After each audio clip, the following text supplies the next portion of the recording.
Bonjour les amis, bienvenue sur Power Trade, la chaîne des stratégies d'investissement simples et efficaces. Alors aujourd'hui, nous allons commencer comme à l'accoutumée par regarder ce qu'il s'est passé sur le CAC 40. Eh bien, on a eu une super journée les amis, on est vraiment bullish, hein. On est toujours dans ce range haussier, on est dans un canal haussier très sympathique avec une belle séance avec plus 0,74% de hausse. Le CAC 40 reste acheteur d'après nos algorithmes. Je vous donnerai bien sûr demain les nouveaux points de coupe et tourne sur le CAC 40. Concernant le DAX, on a la même configuration. On est très bullish sur le DAX aussi. Évidemment, demain, vous aurez aussi les points de coupe et tourne sur le DAX si jamais ces marchés passaient vendeurs. Le S&P 500, quant à lui, se porte relativement pas trop mal aujourd'hui, bien moins bien que les marchés européens. Mais globalement, il tient bien. On voit qu'il reste au-dessus de sa moyenne 2 jours, 12 jours. Et puis il reste néanmoins avec notre système algorithmique toujours acheteur. Donc le Brent, quant à lui, il se reprend un peu, mais notre moyenne de jours, 12 jours, elle est toujours croisée vers le bas, donc on reste vendeur sur le Brent. L'euro-dollar, il est toujours baissier, vous savez qu'on est vendeur sur l'euro-dollar. Sur Total Energy, eh bien Total Energy, elle a du mal à trouver une orientation, va-t-on dire, puisqu'elle a cassé ce trend. Normalement, en théorie, on devrait avoir des cours qui continuent à baisser avec une bougie comme ça et un trend cassé. Néanmoins, on a tenté toute la journée de revenir au-dessus de ce trend. Donc Total est quand même très fortement demandé. On voit que c'est une action qui est très sollicitée. Néanmoins, cette bougie d'aujourd'hui n'est pas terrible puisque prise de bénéfice, il y a eu en fin de séance. Alors nous restons acheteurs sur Total Energy avec l'ensemble des titres que nous avons en portefeuille. Par contre, on n'est pas encore en mesure de revenir sur ce titre par rapport à la faiblesse du Brent et puis aussi cette moyenne de jours, 12 jours qui est vendeuse aussi bien sur le Brent que sur Total. Sur L'Oréal, les amis, nous avons, rappelez-vous, à présent, je vous avais dit que je mettrais tous nos points d'achat et de vente de façon à pouvoir visualiser un peu tout ça. C'est aussi bien pour vous que pour moi d'ailleurs. Et on voit qu'on était acheteur en dessous des 400 euros.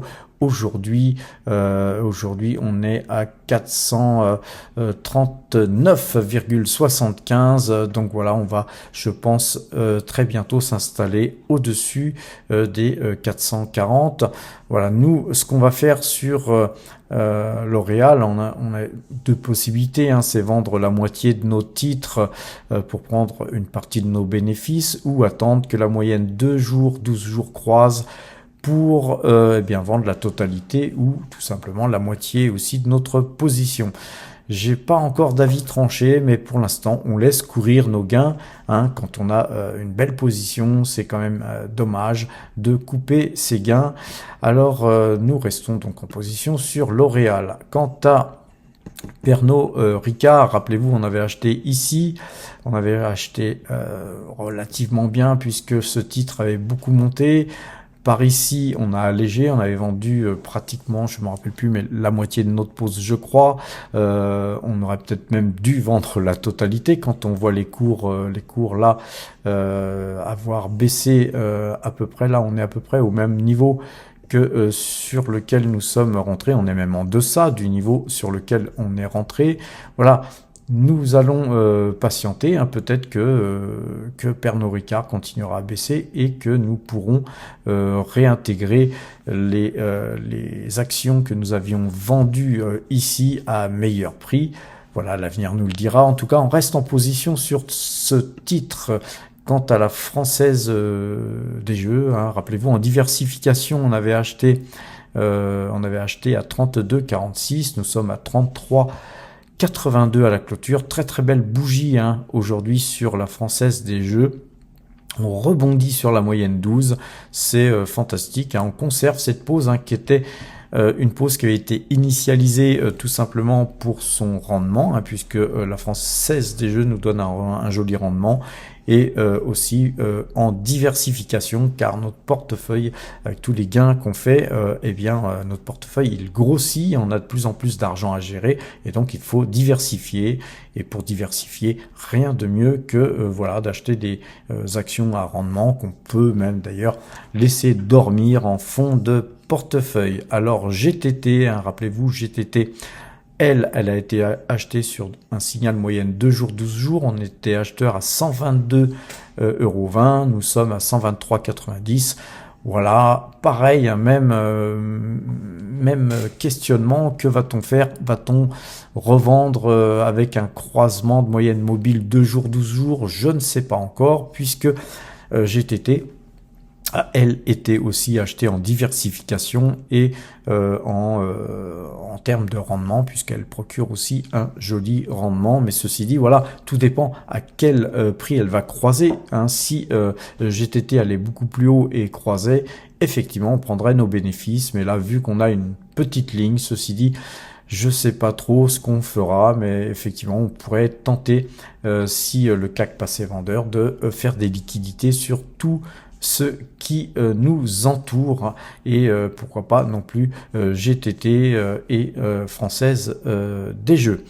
Quant au Crédit Agricole, hein, très belle configuration haussière sur Crédit Agricole. On a acheté à 12,048, nous sommes à 12,017. Voilà, c'est un titre qui a été lui aussi acheté pour son rendement et aussi la qualité de gestion hein, de cette banque qui verse un dividende de manière régulière. Quant à DNX Corp, rappelez-vous les enfants, on avait acheté ici un croisement de moyenne mobile, mais surtout sur les conseils d'un ami qui m'avait parlé de cette valeur que je ne connaissais point. Et cette valeur, je vous encourage à aller voir qu'est-ce qu'elle fait dans la vidéo où j'en ai parlé le jour où nous avons acheté à 19,09 €. Eh bien, c'est une action qui est en pleine érection puisqu'elle est à 21,80 €. Eh bien, voilà, on est les amis, très très bien embarqués sur ce titre, hein, sachant qu'en plus on avait fait des petites positions, je sais plus par où, je les ai pas notées, mais globalement, c'est un titre qui a le vent en poupe.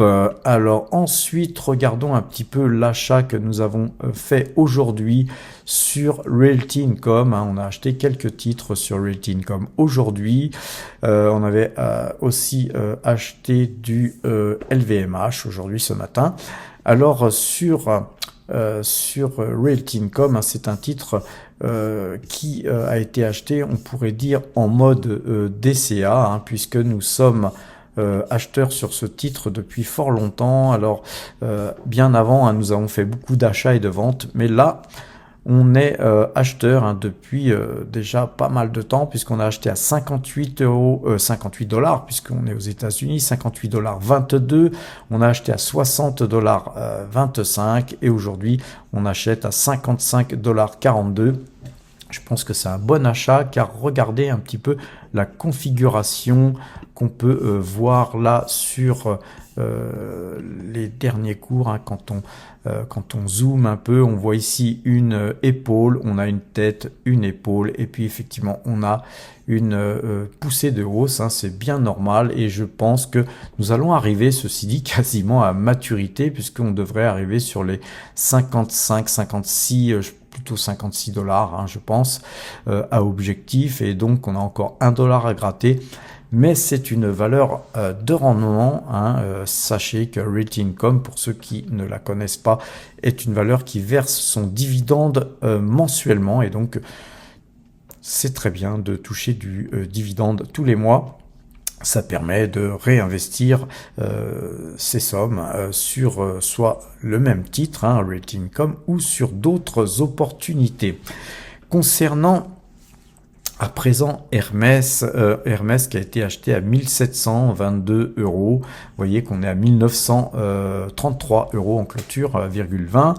On se reprend, hein, puisqu'on avait eu une petite phase baissière. Je pense que c'est une valeur qui va aller assez aisément au-dessus de 2000, 2100. Donc on attend un petit peu. On prend notre mal en patience pour prendre quelques bénéfices sur Hermès. On n'est pas pressé, c'est une superbe valeur.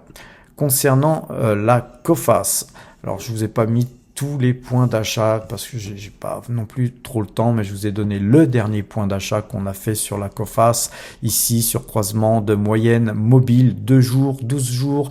On est donc acheteur à 11,28 €, on est à 11,30 € hein, aujourd'hui. Voilà, c'est une petite hausse de rien du tout, mais voilà. Sur la Coface, sachez que je ne rentre pas seulement d'une manière graphique, je rentre tout simplement sur une stratégie dividende. Comme vous le savez, j'ai besoin de combler un loyer, hein, puisqu'on a vendu un appartement dernièrement, et voilà, ce loyer devra être comblé par des dividendes, donc on doit avoir une stratégie axée sur le dividende, et la Coface, c'est un peu plus de 11% de dividendes, donc vous savez, des 11% de dividendes, c'est quand même assez alléchant. Par contre, attention sur la sécurité, hein. C'est certain que Coface, ce n'est pas la meilleure valeur en termes de sécurité. Mais voilà, en tout cas, nous sommes portés quand même acquéreurs sur la Coface d'une manière assez importante dernièrement. Concernant Coca-Cola, Coca-Cola qui a été acheté à 50,225 $, eh bien vous voyez, on est sur ce trend haussier, et aujourd'hui on est à 58,79 $. Elle n'a pas encore clôturé puisque le marché américain est en plein mouvement.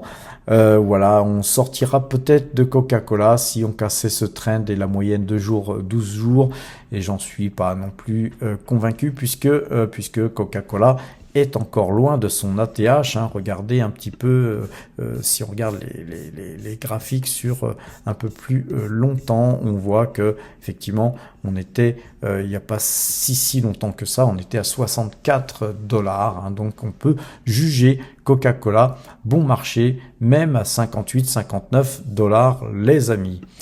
Concernant Michelin, alors Michelin, c'est une valeur qui a le vent en poupe. C'est un petit peu normal puisque les cours du Brent fléchissent, hein, puisqu'on a des cours du Brent qui deviennent avantageux, hein, pour une société comme Michelin qui a besoin de pétrole, un peu de pétrole en termes de produits dérivés et aussi en pétrole pour faire tourner ses usines. Alors on a eu un achat ici à 29,82 € et puis un achat ici à 29,30 €. Voilà, sur Michelin, on est donc globalement, hein, sur ces deux achats aujourd'hui gagnants. Hein. On a moyenné en fait très légèrement, hein, sur cette pause, mais globalement c'est un titre qui vaut à mon avis encore beaucoup plus que ce qui est coté aujourd'hui. Concernant la valeur, on va un petit peu zoomer. Concernant LVMH, rappelez-vous, on avait acheté à 690,234 €. Et bien aujourd'hui, on a complété notre position à 701 €. Et puis voilà, on a acheté ce matin à 701 € et puis on a clôturé à 713,20 €. Alors même chose, hein, sur, on va un petit peu zoomer, même chose sur la valeur LVMH. On a une très belle configuration parce que rappelez-vous, ce trend violet, si il avait été cassé, eh bien on aurait attendu beaucoup plus bas pour acheter. Mais vu qu'on a rebondi sur ce trend, on a attendu un petit peu et on a bien vu que l'action LVMH, avec des volumes étoffé, c'est se diriger vers le nord, et donc nous ne perdons pas le nord. Nous, dans ces cas-là, on a sauté sur l'occasion, et puis là aujourd'hui on a cette bougie magnifique qui est d'une belle impulsion. On verra demain, hein, même si demain elle reflue un petit peu, eh bien on aura la moyenne de jours, 12 jours qui va croiser, donc on a anticipé nous le signal sur une valeur pareille, hein. De toute façon on conservera notre position quoi qu'il arrive. Regardez aussi, on a une forme de théière ici, hein, une forme de tasse avec anse. Hein. Vous avez ici le fond de la tasse et ici vous avez eh bien la petite poignée. Voilà, il suffirait tout simplement qu'on dépasse, pour moi, hein, qu'on dépasse 727 euros et puis effectivement la direction en termes d'objectifs sur ce titre serait son ATH et son plus haut en fait, hein, son plus haut historique, eh bien il est beaucoup plus haut les amis, il y a beaucoup de pognon à se faire sur cette valeur qui est très prisée. Voilà, si on va sur les plus hauts, on sera sur les 902 euros et quelques, eh bien voilà, on attendra de voir, mais en tout cas nous conservons notre position. Concernant Lotus Bakery, rappelez-vous cette belle valeur qui coûte les yeux de la tête, hein, puisqu'elle a été très récemment au-dessus d'ailleurs de 8100 et quelques. On a été même, je vais vous dire exactement, on a été à 8220 au plus haut. Voilà, nous l'avions acheté à 7480. Évidemment, on n'a pas acheté des centaines de titres, hein, vu son prix, mais j'ai dû avoir, voilà, j'ai acheté 2 titres, hein, Lotus Bakery, et là on voit que effectivement c'est un titre qui commence à s'essouffler. La moyenne de jour pourrait croiser, même demain. Je sais même pas si je vendrai ces titres de qualité. On verra ça, les amis. En tout cas, on a quand même pas mal gagné sur ce titre. Si le CAC 40 passait vendeur, effectivement, comme je vous l'ai dit tout à l'heure, on serait amené à faire du cash, les amis, parce que le cash, il n'y a que ça de vrai. Alors, sur Dassault Systèmes, rappelez-vous, il y a peu de temps, nous avons acheté du Dassault Systèmes à 43,30 €. Eh bien, aujourd'hui, nous avons clôturé à 43,54 €, hein, donc légère hausse, hein, par rapport au prix où nous les avions achetés, mais c'est un titre qui est acheteur depuis fort longtemps. Encore une fois, ce titre n'a pas été acheté d'une vision graphique, hein, puisque sinon on aurait acheté par ici, mais on a acheté parce que cette valeur n'est toujours pas chère malgré cette grosse hausse que nous venons de vivre par rapport à ses plus hauts historiques, hein, les amis. C'est une valeur qui revient de loin puisque ses plus hauts historiques, eh bien, il se situait dernièrement, il se situait plutôt sur la zone des 56, donc on a facilement 12-13 € à ramasser sur ce titre, qui est un titre d'une extrême qualité. C'est vraiment un titre très sympathique, et puis voilà, on n'est pas beaucoup dans la haute technologie, et donc Dassault Systèmes, c'est vraiment la haute technologie à la française. Alors, concernant Alphabet, les amis, Alphabet a été acheté à 127,22 $ il y a quelques temps. Rappelez-vous, les chiffres qui étaient sortis sur Alphabet, hein, sur Google, étaient très bons. En fait, ils étaient bons, mais jugés pas assez bons. Et donc, le titre avait complètement dégringolé, il s'était fracassé d'une façon complètement déraisonnable. Et puis ensuite, on a eu une inversion, une jolie inversion de courbe, hein. On a vu cette moyenne 2 s'inverser. Et bien nous, on n'a même pas attendu que la moyenne 12 se croise. Nous avons profité de cette super baisse pour nous repositionner sur Alphabet, et puis voilà, maintenant on a effectivement quelques prises de bénéfices, mais même chose, Alphabet est en diversification, les amis. Et pourquoi garderons-nous ce titre envers et toute configuration graphique? C'est tout simplement parce que je juge que Google n'est pas très bien valorisé sur ces prix-là, et donc voilà, si on vendait Alphabet, on vendrait ça beaucoup plus haut, hein. Moi, je viserais plutôt des cours de 150-160 € pour prendre des bénéfices sur ce titre. Concernant Téléperformance, alors ça, c'est un titre que j'aime pas du tout. Je l'avais fait en fait tout simplement pour vous montrer que j'étais pas obtus sur le fait de ne pas aimer Téléperformance, mais effectivement on avait eu un joli parcours. Et puis cette valeur avait croisé en termes de moyenne 2 jours, 12 jours, mais aussi on avait pété le Kumo, donc on était au-dessus du Kumo, donc en termes, on va dire, éducatifs, j'avais acheté une petite ligne de TD Performance. Eh bien, vous voyez, c'est pas du tout un titre sur lequel nous gagnons de l'argent, puisque depuis qu'on a acheté, cela n'a fait que baisser. Voilà, c'est pas bien grave, puisque c'est une petite ligne. Encore une fois, il faut diversifier d'une manière intelligente, et quand on ne sent pas trop les choses sur un titre, eh bien, on prend des petites lignes, les amis.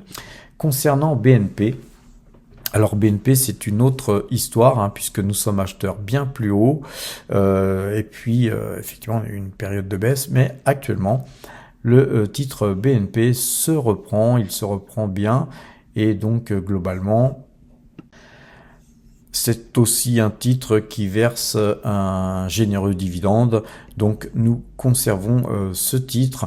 Et puis c'est aussi, il faut le dire, un titre sur lequel nous sommes entrés et sortis, hein. On a fait pas mal de trading sur BNP, donc en fait ce cours affiché est bien plus bas si on tient compte de tous les allers-retours qu'on a pu faire sur ce titre. Alors à présent, concernant Pfizer, Pfizer, voilà, on a fait un achat ici sur un croisement de moyenne 2 jours, 12 jours à 34,80 $. Voilà, on est à 29,11 $. Donc voilà, évidemment, vu le graphique et vu les cours affichés aujourd'hui, nous sommes perdants sur cette ligne, mais je dirais que c'est pas si grave me concernant, puisque c'est un titre qui nous avait donné beaucoup quand nous avions joué la période Covid. On avait dû gagner, je sais plus, mais on avait gagné beaucoup d'argent sur ce titre. Et là aujourd'hui, eh bien Pfizer, c'est une relativement petite ligne par rapport à ce que nous avions fait, je pense, lors de la phase Covid. Et Pfizer, c'est quand même une très bonne société qui verse un généreux dividende, les amis. Donc on la lorgne. Et puis nous ferons d'autres signaux. Vous voyez, en DCA, au lieu d'acheter tous les mois bêtement, on va attendre tout simplement un signal. Encore une fois, je ne préconise pas la DCA stupide comme certains font, à acheter bêtement sans savoir où ils vont. C'est comme si vous conduisiez une voiture les yeux fermés, en vous disant c'est pas grave, je roule et on y va. Eh bien nous non, à PowerTrade, on regarde un petit peu les signaux. Et en quelque sorte, ces signaux, c'est le code de la route, les amis. Alors concernant Taiwan Semiconductor, une valeur, vous voyez, on l'a acheté, on l'a vendu, on a fait pas mal d'allers-retours dessus, mais dernièrement, nous avions en fait ici vendu pratiquement sur les plus hauts la moitié de notre position. À l'époque, je me rappelle très bien que Taiwan Semiconductor, vous pouvez aller voir les vidéos précédentes sur cette époque, eh bien nous avions vendu du Taiwan Semiconductor à un prix relativement très haut, la moitié de notre pause, et puis ensuite on est revenu légèrement sur cet achat là à 102,78 $, et puis ensuite eh bien Taiwan Semiconductor n'a fait que se péter la figure, et puis donc là on a quand même un double bottom avec un objectif qui n'a pas été vraiment réalisé. Donc je pense qu'on pourrait aisément aller taper les 102, 103 $, et donc en fait on pourrait revenir sur notre prix d'achat, mais sur cette valeur je vise beaucoup plus haut, les amis, car c'est une valeur de qualité. Alors à présent, regardons justement Kaufman et Broad, qui a elle aussi été achetée plusieurs fois, acheté et vendu. Voilà, j'en ai pas tenu compte. Notre dernier achat, il est à 27,10 €. Et voilà, aujourd'hui, on est à 29,10 €. C'est une valeur que nous conservons en portefeuille, aussi en diversification, les amis. Alors, je vais pas vous faire toutes les valeurs, parce qu'en plus, j'ai pas mis tout à jour. Mais regardons à présent le BTC. Rappelez-vous, je vous avais ici, il n'y a pas si longtemps que ça, alerté sur le fait que on allait aller beaucoup plus haut. D'ailleurs ici, je vous avais aussi incité à regarder les cours du Bitcoin, et en fait on a latéralisé ici, et je vous avais dit qu'on allait certainement latéraliser je ne sais pas combien de temps, mais qu'on allait repartir de plus belle, car la configuration semblait très haussière. Et bien voilà, je me suis pas trompé, parce que en fait, quand je vous ai dit ça, on était sur les 33 000 dollars, et aujourd'hui on est à 43 362 au moment où je vous parle, et ce n'est pas le plus haut, puisqu'on a fait au plus haut aujourd'hui, on a fait 44 011. Donc vous voyez là, par contre les amis, je vous encourage pas à acheter du BTC sur ces prix là, bien entendu. Alors à présent qu'on a fait un petit peu tout le tour des principales valeurs que nous avons en portefeuille, allons regarder le portefeuille temporaire. Le portefeuille temporaire, aujourd'hui, il s'est en fait étoffé, puisque nous avons acheté 5 LVMH, et puis nous avions acheté aussi 62 Realty Income, que j'ai pas mis en blanc, comme je vous le dis toujours. Tout ce qui est en blanc, c'est ce qui a bougé. Donc voilà, tout ça va être en blanc maintenant. Donc on a donc nos espèces qui ont fondu sur le portefeuille temporaire, puisque nous avons plus que 148 287 euros à investir. Rappelez-vous, c'est avec ça que je dois combler les loyers de l'appartement que j'ai vendu récemment. L'ensemble de tout ce qui a été investi, malgré qu'on n'ait pas investi toutes ces sommes depuis quelques semaines, même pas un mois d'ailleurs, nous rapporte actuellement 0,68% sur l'ensemble de tout ce qui a pu être acheté.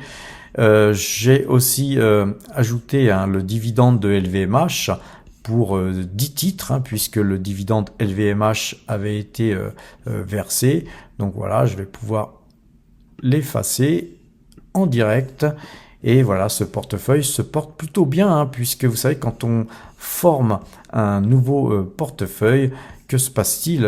On a des frais, les amis. Et malgré les frais, les frais inhérents aux achats de ces titres qui ont été achetés depuis quelques jours, eh bien, nous nous portons bien, puisque nous avons un bon résultat compte tenu des frais inhérents à ces achats.